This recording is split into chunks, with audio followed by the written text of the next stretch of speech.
बिस्मिल्लाहिर्रहमानिर्रहीम। अस्सलाम वालेकुम नाज़रीन, मैं हूं डॉक्टर अली और आप देख रहे हैं मेरा फेसबुक और यूट्यूब चैनल। नाज़रीन, बहुत अहम तरीन डेवलपमेंट, बहुत बड़ी खबर आ रही है कि फितना और फसाद की जड़ लोअर कुरम के वो इलाके जहां से पाराचनार के काफिलों पर मुसलसल हमले हो रहे थे, उनको खाली करने के अहकामात दे दिए गए हैं। नाज़रीन, पाक फौज की जानिब से तबाहकुन ऑपरेशन शुरू कर दिया गया है, जबकि नाज़रीन बारखान के इलाके में बलूचिस्तान के अंदर एक बहुत ही अफसोसनाक वाकया पेश आया। पंजाबियों के खून से होली खेली गई है। इसकी तमाम तर डिटेल्स भी आज के इस व्लॉग में हम आपके साथ शेयर करेंगे। वीडियो की तफसील में जाने से पहले अगर आपने हमारे इस चैनल को सब्सक्राइब नहीं किया हुआ तो आपसे गुजारिश है काइंडली इसको सब्सक्राइब कर लें और बेल आइकन को जरूर दबा दें ताकि हमारी आने वाली वीडियोस सबसे पहले आप तक पहुंच सकें। नाज़रीन, हम आपके शुक्रगुजार हैं जो आप हमारे व्लॉग्स को देखने के लिए वक्त निकालते हैं और कमेंट सेक्शन में अपनी मोहब्बतों का इजहार भी करते हैं।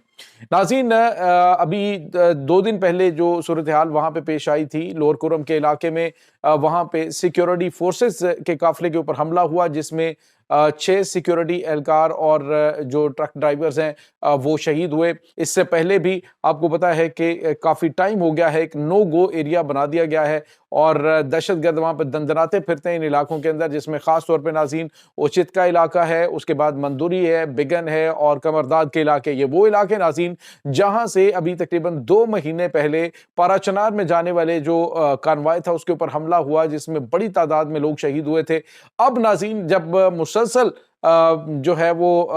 ग्रैंड जिरगे के अंदर होने वाले फैसलों को भी नज़रअंदाज किया गया, तो अब बहुत बड़ा ये डिसीजन जो खैबर पख्तूनख्वा गवर्नमेंट की जानिब से लिया गया है। उन्होंने फौरी तौर पे अहकामात जारी किए हैं कि इन इलाकों के जो मकीन है वो फौरी तौर पर इस इलाके को छोड़ दें। जी हाँ नाज़रीन, ये 4 गांव हैं, उचित और मंदूरी और बिगन, और इसके अलावा नाज़रीन ये जो कमरदाद का इलाका है, इसे कहा गया है कि फौरी तौर पर लोअर कुरम के इन इलाकों को खाली कर दिया जाए, क्योंकि अब एक दहशतगर्दों के खिलाफ फैसला कुन ऑपरेशन करने का जो है बड़ा डिसीजन हो चुका है। पाकिस्तान की मुसल्लह अफवाज ये बड़ा ऑपरेशन करने जा रही हैं। इसमें पाक फौज के मुमकिन तौर पे एसएसजी कमांडोज जो कि जो ज़ौब के इलाके के अंदर और डेरा इस्माइल खान के अंदर भी ऑपरेशन कर रहे हैं, वही ऑपरेशन अंजाम देंगे या फिर एनएलआई की जानिब से ये ऑपरेशन अंजाम दिया जाएगा। लेकिन नाज़रीन ये बात तय है कि अब हद हो गई है। आप अंदाज़ा लगाइए नाज़रीन कि रियासत के अंदर एक रियासत बनी हुई है। पाराचनार के मजलूम मुसलमान अरसा दराज से एक ऐसी सूरत हाल से दो चार हैं कि वहाँ पे अद्वियात की कमी, खुराक की कमी, और यहाँ पे वो बदमाशी हो रही है इन इलाकों के अंदर कि दहशतगर्द दंदनाते फिरते हैं और मुकामी लोग जो हैं उनके सहूलतकार बने हुए हैं। अब उन्हें कहा है कि जो तो यहाँ पे फितना और फसाद के मुतहम्मल नहीं हो सकते, वो तो इलाके को खाली करें और हम क्लियर ऑपरेशन करेंगे, उसके बाद लोग जो है वो अपने घरों को वापस आ सकेंगे। लेकिन जो नहीं जाएंगे डेफिनेटली वो वही नहीं जाएंगे जो कि दहशतगर्दों को सपोर्ट करते हैं और वो वहां पे हर सूरत रहना चाहेंगे। तो अब नाज़रीन ये बड़ा डिसीजन हो चुका है जिसमें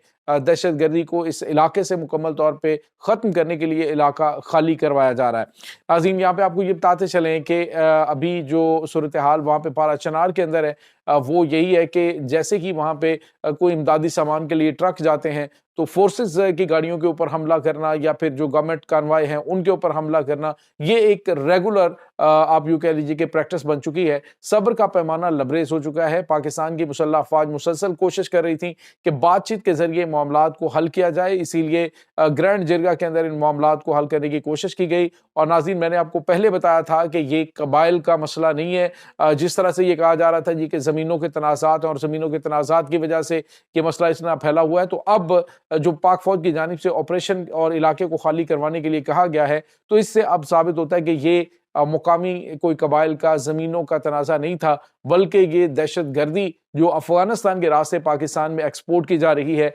वही ख्वारिज हैं जो यहाँ पे बदअमनी चाहते हैं और वो चाहते थे कि पाराचनार के जो पुरअमन लोग हैं उनको वहाँ से निकाल दिया जाए और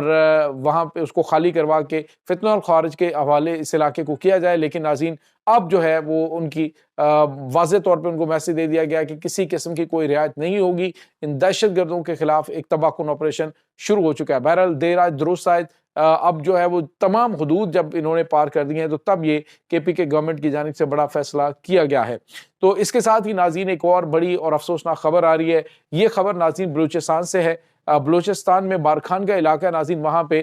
دہشت گرد جو BLF سے تعلق رکھتے تھے یہ بڑی تعداد میں آئے، اور جو وہاں سے بلوچستان سے پنجاب جانے والی بس تھی اس کو انہوں نے روکا، اور روکنے کے بعد وہاں پہ انہوں نے شناختی کارڈز دیکھے، اور شناختی کارڈ دیکھ کر 7 جو پنجابی جن کا مختلف علاقوں سے تعلق تھا، یہ فیصل آباد بیسیکلی جا رہی تھی بس، اور اس میں فیصل آباد، شیخوپورہ، منڈی بہاؤالدین اور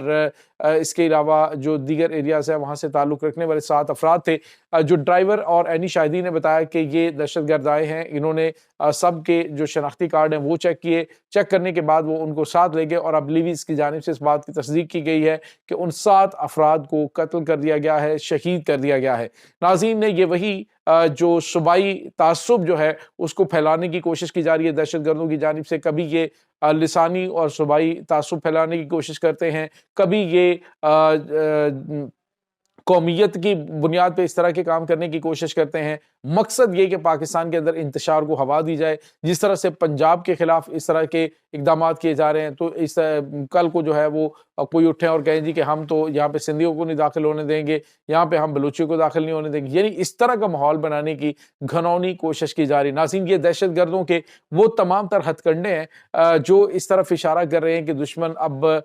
بری طرح سے بکھلا چکا ہے۔ اور ناظرین، یہاں پہ آپ کو یہ بھی بتاتے چلیں کہ اس وقت افغانستان کے اندر موجود جو دہشت گرد ہیں ان کی فنڈنگ تو بند ہو چکی ہے، لیکن پچھلے 1 سال کے دوران اب انکشافات یہ ہوئے ہیں کہ $700 ملین افغان طالبان کو دیے گئے اس دہشت گردی کو سپورٹ کرنے کے لیے، یعنی $700 ملین USAID پروگرام کے اندر دیے گئے، اور اس کے علاوہ تقریباً 40 سے 80 ملین ڈالر جو ہے وہ ویکلی ان کو پر منتھ ان کو دیے جاتے تھے، اور یہ دہشت گردی کو مکمل طور پہ سپورٹ کر رہے تھے۔ اور ان کے حوالے سے آپ نے دیکھا کہ پاکستان کے اندر جو حالیہ عرصے کے دوران دہشت گردی کی کارروائیاں بڑھی ہیں، اس کے پیچھے بھی یہی ایلیمنٹ تھے کہ اب بلوچستان کے اندر بدامنی پھیلائی جائے، اب جو ہے وہ KPK کے علاقوں کے اندر اور جو پاک افغان بارڈر ہے وہاں پہ بدامنی پھیلائی جائے، تو یہ اس وقت دہشت گردوں کی جانب سے مسلسل کیا جا رہا ہے۔ ناظرین، یہاں پہ آپ کو یہ بتاتے چلیں کہ بیگن کا جو علاقہ ہے، یہ جو کہ گڑھ ہے، یہاں سے مسلسل چند دن پہلے بھی آپ کو پتا ہے کہ جو دہشت گردوں نے ادویات اور خوراک کے جو ٹرک پارا چنار جا رہے تھے ان کو لوٹا، اور لوٹنے کے بعد ان کو آگ لگا دی اور ڈرائیور کو اور سیکیورٹی اہلکاروں کو شہید کیا۔ تو اب جو ہے ان کے خلاف ایک تباکن آپریشن یہاں پہ بھی جاری ہے، بلوچستان میں بھی جاری ہے، لیکن ایک بات ناظرین ذہن میں رہے کہ قربانیاں یہ رائے گاہ نہیں جائیں گی، پاکستان کی مسلح افواج بھی قربانیاں دے رہی ہے، اور آج جو افسوسناک واقعہ پیش آیا ہے یقیناً یہ دل دہلا دینے والا ہے کہ اگر ایک بھائی اس میں زندہ بچا ہے جو یہ کہہ رہا تھا کہ میرا ID کارڈ انگلش میں تھا اور اس وجہ سے مجھے انہوں نے نہیں اتارا اور مجھے نہیں مارا، بلکہ دوسرے میرے بھائی کو بھی لے کے چلے گئے اور وہاں پہ جا کے انہوں نے اس کو قتل کر دیا۔ تو یہ ناظرین صفاقانہ کام کیے جا رہے ہیں، کبھی سیکیورٹی اہلکاروں کے سروں سے فٹ بال کھیلا جاتا ہے، تو یہ فتنہ اور خوارج ہیں، یہ وہ لوگ ہیں جن کا اسلام سے کوئی تعلق نہیں، جن کا دین سے کوئی تعلق نہیں ہے، جن کا کسی بھی قسم کی انسانیت سے جن کا کوئی تعلق نہیں ہے، تو جو اپنے آپ کو مسلمان ہونے کا دعویٰ کرتے ہیں یا جو لوگ ان کی سپورٹ کرتے ہوئے دکھائی دیتے ہیں، تو وہ اپنا ذرا اپنے دماغ کا علاج کروائیں کہ اس طرح کے جو فساد پھیلانے والے جن کو قرآن نے خوارج کہا ہے، تو ان کے بارے میں کسی قسم کی کوئی بھی رعایت نہیں ہونی چاہیے۔ یہ ناظرین اس وقت تازہ ترین اپڈیٹس ہیں، اس تمام صورتحال کے بارے میں آپ کا کیا کہنا ہے؟ کمنٹ سیکشن میں اپنے خیالات کا اظہار ضرور کیجیے گا۔ انشاءاللہ بہت جلد ملتے ہیں ایک نئی ویڈیو میں، تب تک کے لیے اپنا بہت سارا خیال رکھیے گا۔ اللہ حافظ۔